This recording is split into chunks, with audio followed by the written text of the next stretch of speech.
Weight loss ആഗ്രഹിക്കുന്നവർക്ക് ഉണ്ടാക്കാൻ പറ്റുന്ന വളരെ എളുപ്പത്തിൽ ഉണ്ടാക്കിയെടുക്കാൻ പറ്റുന്ന നല്ല ടേസ്റ്റി ആയിട്ടുള്ള ഗ്രിൽഡ് ചിക്കൻ സാലഡ് എങ്ങനെ ഉണ്ടാക്കാൻ നോക്കിയാലോ.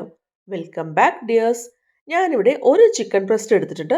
നന്നായിട്ട് കഴുകി വൃത്തിയാക്കി എടുത്തതിന് ശേഷം അതിലേക്ക് ആവശ്യത്തിനുള്ള ഉപ്പ്, എരിവിന് വേണ്ടിയിട്ട് കുറച്ച് മുളക് പൊടി, അതുപോലെ തന്നെ കുറച്ച് കുരുമുളക് പൊടി, ഒരു ചെറുനാരങ്ങയുടെ നീര്, അതിൻ്റെ കുറച്ച് മതിയാവും.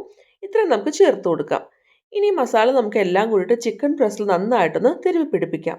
ഇനി നമുക്ക് 15 മിനിറ്റ് റെസ്റ്റ് ചെയ്യാനായിട്ടൊന്ന് മാറ്റി വെക്കാം. നിങ്ങൾക്ക് ഇഷ്ടമുള്ള ഏത് വെജിറ്റബിൾസ് വേണമെങ്കിലും നിങ്ങൾക്ക് എടുക്കാവുന്നതാണ്. ഞാനിവിടെ ലെറ്റ്യൂസ് എടുത്തിട്ടുണ്ട്, അതുപോലെ 3 കളറുള്ള ബെൽ പെപ്പേഴ്സ്, അതുപോലെ ക്യുക്കുംബർ, ക്യാരറ്റ്, ചെറി ടൊമാറ്റോസ്, ഇത്രയാണ് എടുത്തിരിക്കുന്നത്.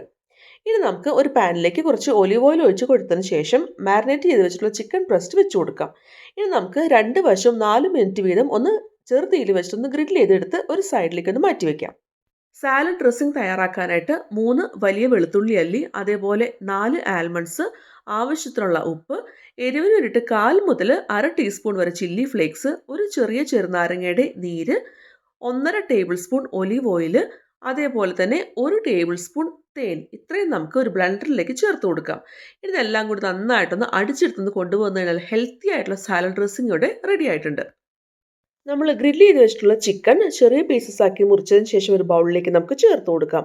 അതിലേക്ക് ഒരു ക്യാരറ്റ് ചെറുതാക്കി നല്ല തിന്നായിട്ട് അരിഞ്ഞത്, അതുപോലെ ഒരു കുക്കുംബർ തിന്നായിട്ട് അരിഞ്ഞത്, അതേപോലെ നമ്മൾ അരിഞ്ഞു വെച്ചിട്ടുള്ള ബെൽ പെപ്പേഴ്സ് 3 കളർ നമുക്ക് ഇതിലേക്ക് ചേർത്ത് കൊടുക്കാം. അതേപോലെ അരിഞ്ഞു വെച്ചിട്ടുള്ള കുറച്ച് ലെറ്റ്യൂസ് ചേർത്ത് കൊടുക്കാം, ചെറി ടൊമാറ്റോസും ചേർത്ത് കൊടുക്കാം. ഇനി നമുക്കിത് ചെറുതായിട്ടൊന്ന് മിക്സ് ചെയ്തൊന്ന് കൊടുക്കാം.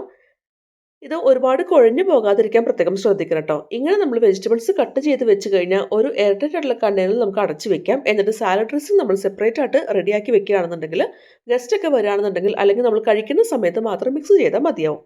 ഇനി നമുക്ക് ഈ സാലഡ് ഡ്രസ്സിംഗ് കുറച്ച് വീതം നമുക്ക് ചേർത്ത് കൊടുക്കാം. എന്നിട്ട് ചെറുതായിട്ടൊന്ന് മിക്സ് ചെയ്യാം.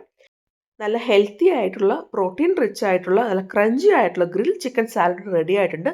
ഇതൊരു മെയിൻ മീലായിട്ട് നമുക്ക് കഴിക്കാം. 2 പേർക്ക് ലാവിഷ് ആയിട്ട് കഴിക്കാൻ ഈ ഒരു ക്വാണ്ടിറ്റി മതി.